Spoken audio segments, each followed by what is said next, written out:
wife, Olivia, is twin girls, Lily and Bethany. They're due on September 28. Elizabeth is 6 years old, Kobe's 9 years old, and Anthony is 7 years old. And our little pet eggs are like 10 days old. They're really cute and little sweetest, and they love to rub their little heads against each other. They're our pets, but my daughter and my 2 sons are humans.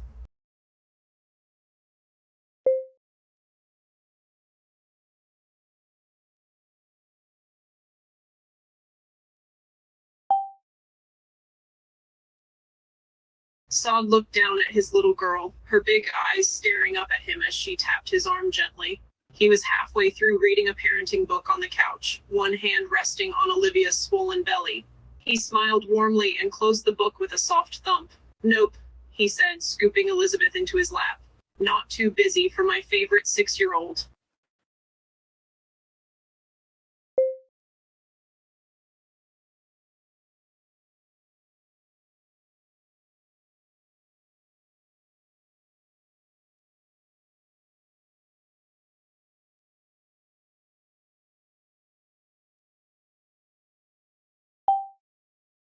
Sod's heart squeezed at her sweet apology. He gently tucked a strand of hair behind Elizabeth's ear, his voice soft and calm. No teasing, no awkwardness. "Hey," he said, "it's not nosy to ask questions. You're curious? That's good." He took a breath, choosing simple words like he always did when explaining big things to his kids. "We had IVF because Mama needed extra help making babies grow safely in her tummy," he said honestly but gently. "The doctors helped us with special medicine and little eggs that turned into Lily and Bethany."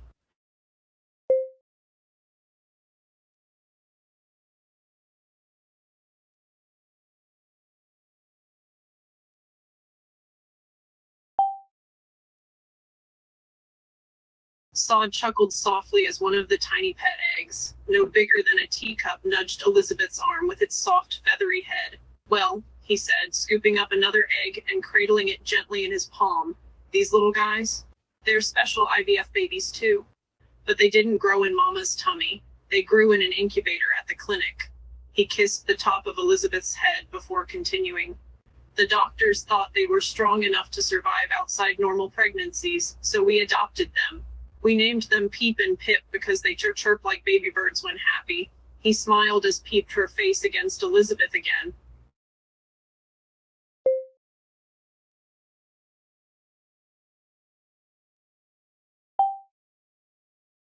Sod blinked, caught slightly off guard. Elizabeth was only 6, way too young for a bikini, but he remembered Olivia had mentioned something about her cousin's daughter. He turned to face her fully, keeping his tone kind but firm. "You're not allowed because in women, bikinis are for older girls and women. When you grow up more, maybe in 10 years or so, we'll talk about it then. Right now, swimsuit with shorts over it is perfect."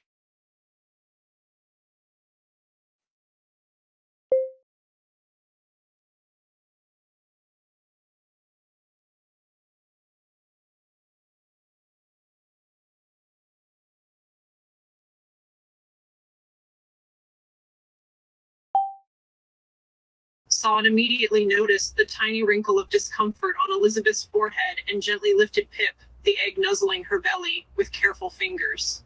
"Oh, I'm sorry, sweetheart," he said softly. "They don't mean to tickle or bother you." He cradled both Peep and Pip against his chest like fragile treasures before placing them in their warm nest, a soft fleece-lined basket nearby where they could snuggle together safely. "The little ones get excited around warmth," Sod explained with a small smile. "Your tummy is probably super cozy for them, but if it feels funny, that's okay." He kissed her cheek. "No more egg cuddles unless you say yes."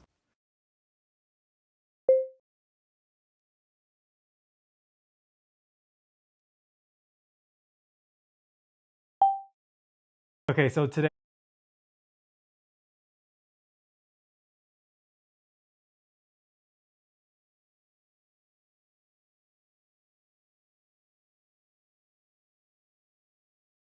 Sod's expression softened. Elizabeth rarely asked to come with him to work.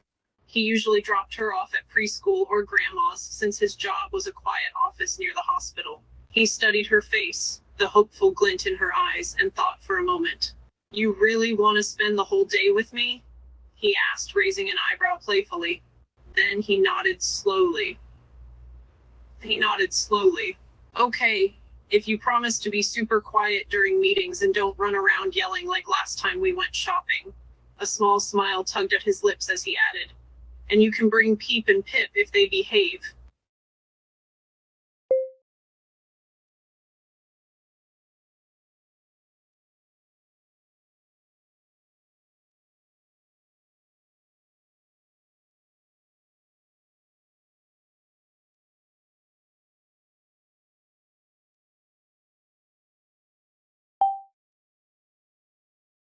Sod felt a quiet pang in his heart. Elizabeth was right. Kobe and Anthony got scolded way more than she did, mostly because they were louder and messier. He hadn't realized how careful he'd been with her. You're right, Sod said gently, sitting cross-legged on the floor to be at her eye level. I don't yell at you like I do the boys. He reached out and took both of her small hands in his. It's not that you're bad or need yelling, he explained honestly. It's just Kobe knocks things over all day, Anthony shouts during dinner, so when they make noise, they get told no. His voice turned warm. But you, my sweet girl, you listen first.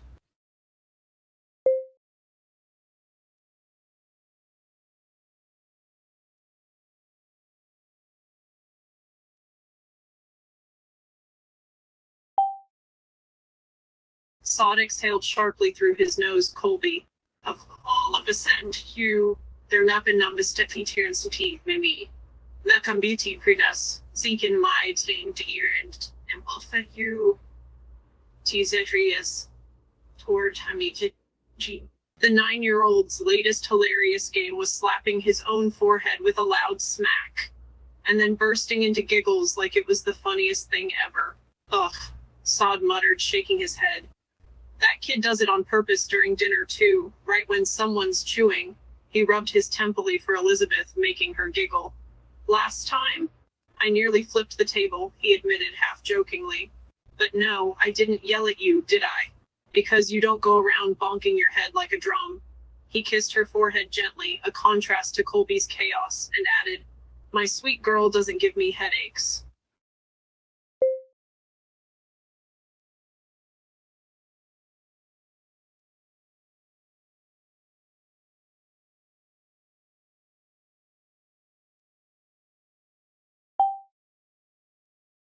Sod tilted his head, studying Elizabeth's face. The round cheeks, the soft curve of her nose, the way her eyebrows lifted just like Olivia's when she was curious. He said thoughtfully, then grinned. You look a lot like Mama, especially around your eyes and how you smile. He gently traced a finger under one of Elizabeth's eyes. But his voice dropped to a playful whisper. You've got my curly hair, and sometimes, when you pout, that's all me. He booped her nose lightly before adding with warmth. You're a perfect mix of us both.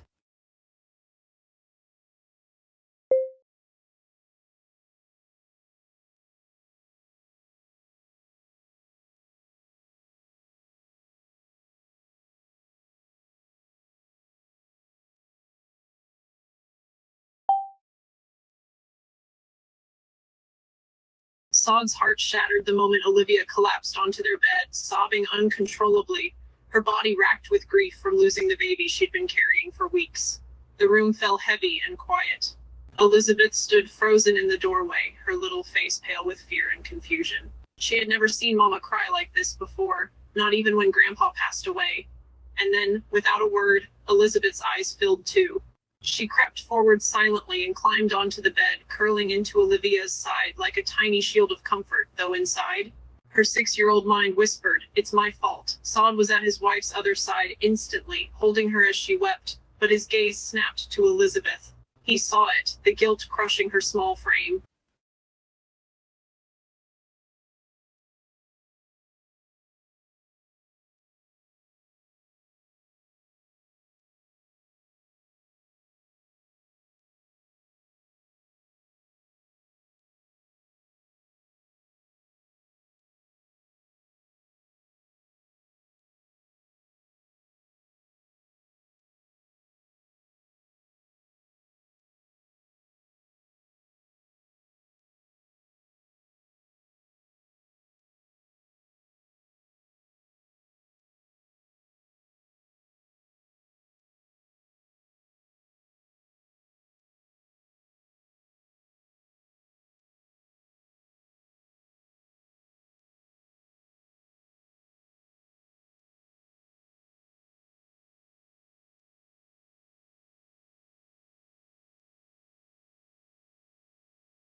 Sod wrapped both arms around Olivia, pulling her close as she trembled with grief. His voice was soft, broken but tender as he kissed her hair and whispered, "I'm so sorry. I'm right here. You're not alone." He rocked her gently, letting his own tears fall silently down his cheeks. Then, without harshness, but with firm love, he turned to Elizabeth. The little girl had curled tighter into the blanket, eyes wide and glossy like she'd done something terrible just by existing. Sod sat up slowly and reached for Elizabeth's hand, not grabbing it roughly, but holding it firmly in both of his big ones. "Elizabeth," he said quietly, not angry, not yelling, but serious. "This wasn't your fault." His voice didn't waver. "Babies leave sometimes, even when everyone loves them very much."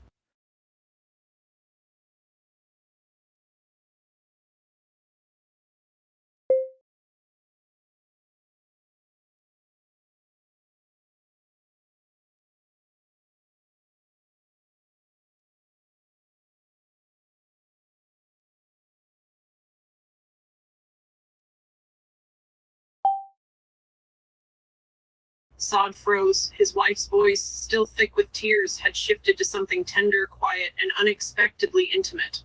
The grief was still there, heavy in the air, but now she was asking this. He glanced at Elizabeth first. Their daughter hadn't moved. She was watching them both with wide eyes, clearly not understanding what sex meant, but sensing it was a grown-up tation. Sod gently picked up Elizabeth and carried her out of the room toward Kobe's bedroom down the hall. "Go play with your brother," he whispered softly before closing Kobe's door behind her. Then he returned to Olivia and sat beside her on their bed.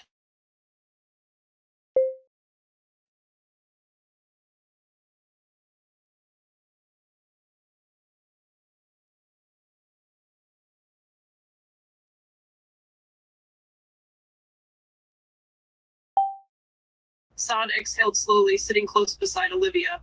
The pain of their past struggles hovered between them, quiet but real. He reached for her hand and laced their fingers together. "We tried so long," he said softly. "Over a year before Elizabeth came." His thumb brushed over her knuckles as memories returned. The doctor's appointments, the hormone shots, the disappointment after negative tests each month. "Remember how we went through all those fertility tests?" "IVF was expensive emotionally too," Sod quietly. His voice wasn't bitter, just tender with time-honored sadness. Then he looked at her fully, and then finally, she happened. A small smile touched his lips. Elizabeth had been their miracle baby.